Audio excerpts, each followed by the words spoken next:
Kanalımdan ve mutfağımdan hepinize sevgiler, selamlar. Bugünkü tarifim tam kıvamında, tam ölçülü, nefis bir profiterol tarifiyle geldim. Herkesin evinde rahatlıkla yapabileceği bu tarifi kesinlikle denemenizi tavsiye ediyorum. Elimden geldiğince tüm detaylarını anlatmaya çalıştım. Hadi buyurun tarifin yapımına geçelim. Öncelikle profiterolün kremasını hazırlamakla başlayalım. Çünkü soğuması gerekiyor. Bunun için 2 yemek kaşığı un, 1 yemek kaşığı nişasta ve 1 çay bardağı toz şekeri tencereye alalım. Bir tane yumurta sarısını da ekledikten sonra önce bir çırpıcı ile karıştırıyorum. Sonrasında üzerine 3 su bardağı süt ekleyerek güzelce karıştırdıktan sonra ocağın üzerine alıyorum ve koyulaşana kadar sürekli karıştırarak pişiriyorum. Kremamız pişti. Gördüğünüz gibi ocaktan aldım. Şimdi üzerine 1 yemek kaşığı tereyağı, 1 paket de vanilin ekliyorum. Ve tekrar çırpıcıyla iyice karıştırıyorum. En az böyle bir 2 dakika çırpalım. Daha güzel oluyor kıvamı. Daha fazla malzeme eklemeyeceğiz. Sadece üzerine bir buzdolabı poşetini kesip temas edecek şekilde kapatın. Üzeri kabuk tutmasın. Tamamen soğuması gerekiyor çünkü. Evet, artık ekler hamurumuzu hazırlayabiliriz. 100 gram tereyağını uygun bir tavanın içerisine aldım.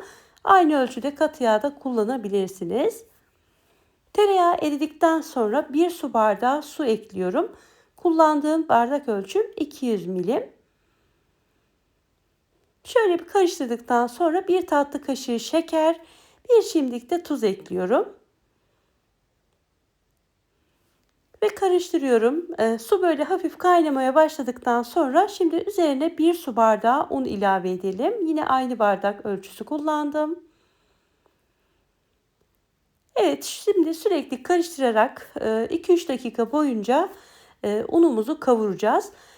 Böyle rengi dönmeyecek. Sadece un kokusu çıkacak. Sonrasında ocaktan alacağız. Böyle un topaklarını ezmek için iyice bastıralım. Birazdan böyle tam istediğimiz kıvama gelecek.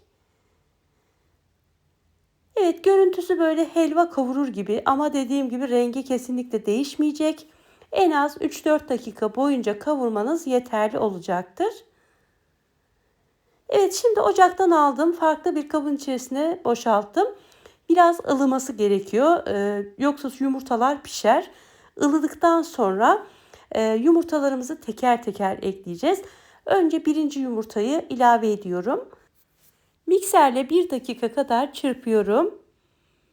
Ve ikinci yumurtayı üzerine ekleyip çırpmaya devam ediyorum.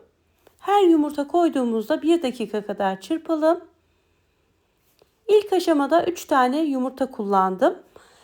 Ama kıvamı biraz daha katı oldu.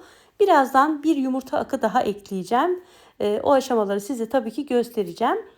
Böyle miksere yavaş yavaş hamur sarmaya başladığı zaman artık hamur yavaş yavaş oluyor demektir. Bu sizi kesinlikle korkutmasın. Hemen şöyle kıvamını kontrol ediyorum. Kıvamı daha olmadı arkadaşlar. Daha akışkan olması gerekiyor. Bir tane yumurta akı daha ekledim. Tamamını eklersem çok cıvık olur diye düşündüm. Tekrar çırpıyorum. Ve tekrar miksere sarmaya başladı gördüğünüz gibi. Hemen mikserimi çıkartıyorum ve sizlere olması gereken kıvamı göstermek istiyorum. Evet, böyle aldığınızda aşağı doğru sünüyorsa, böyle üçgen bir görüntü oluyorsa ekler hamurumuz tamam demektir. Gördüğünüz gibi böyle aşağı doğru sünüyor. Artık bir sıkma torbasına koyarak şekil verebiliriz. Eğer böyle bir sıkma torbanız yoksa hamurdan böyle bir kaşıkla alarak da tepsiye koyabilirsiniz. Çok fazla büyük olmayacak şekilde. Sıkma torbasının uç kısmını kesiyorum. Ben çok fazla büyük yapmayacağım. Böyle mini mini profiterol hazırlayacağım. Sizler daha büyük yapmak isterseniz poşeti de ağzını daha fazla kesebilirsiniz. Yağlı kağıdın kaymaması için çok az bir şey uçlarına hamurdan koyuyorum. Bu şekilde yağlı kağıt kesinlikle kaymayacaktır. Evet, videoda gösterdiğim şekilde hamurdan sıkalım. Çok fazla büyük olmasın dediğim gibi. Bu arada fırını mutlaka ısıtalım. 170 dereceye ayarlayalım. Hamurların hepsini bu şekilde sıktıktan sonra bu uç sivri kısımlarını düzeltmemiz gerekiyor. Elinizi biraz suya batırarak uç kısımlarını düzeltelim. Bu birinci tepsi. Bu hamurla 2 tepsi profiterol çıkıyor. Üzerlerini düzelttikten sonra önceden ısıtılmış 170 derecelik alt üst ayarlı fırında yaklaşık 35-40 dakika kadar kontrollü bir şekilde pişirelim. Bu süre tabii ki herkesin fırınına göre değişebilir. Profiteroller güzelce kuruması gerekiyor. Böyle altın sarısı rengini alması gerekiyor. Hemen fırından almıyorum. Fırını kapatıyorum ve fırının kapağını biraz açık bırakarak içerisinde bir 15 dakika kadar bekleteceğim. Bu şekilde daha güzel kuruyacaktır. Sonrasında fırından alıp tamamen soğumaya bırakalım. Ve gördüğünüz gibi böyle çok güzel kurumuş. Şimdi iç dolgusunu dolduracağız. Sıkma torbasına koymuştum kremayı. Ucuna bir tane yıldız duyu taktım.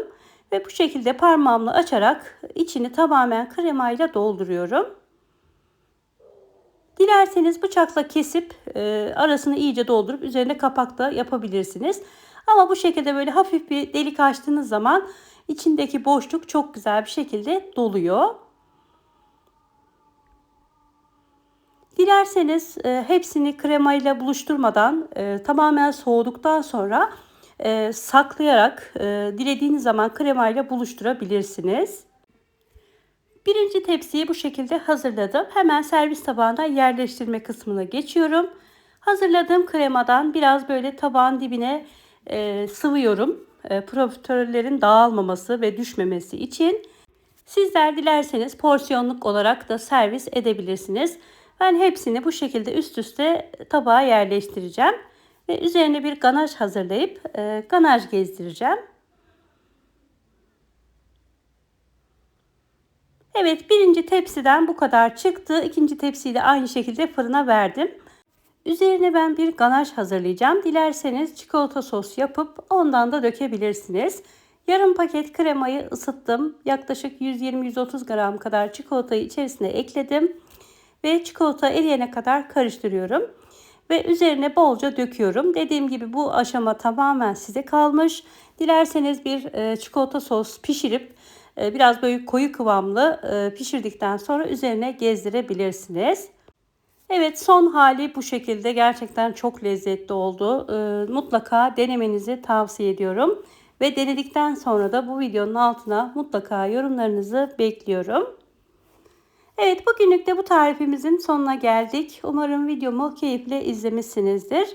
Eğer videomu beğendiyseniz beğeni tuşuna basmayı, bana destek olmak için ufak da olsa bir yorum bırakmayı unutmayın lütfen. Tarifle ilgili sorularınızı bana yorumlar kısmından yazın. Elimden geldiğince cevaplamaya çalışıyorum. Yepyeni tariflerimde görüşmek üzere. Hoşça kalın.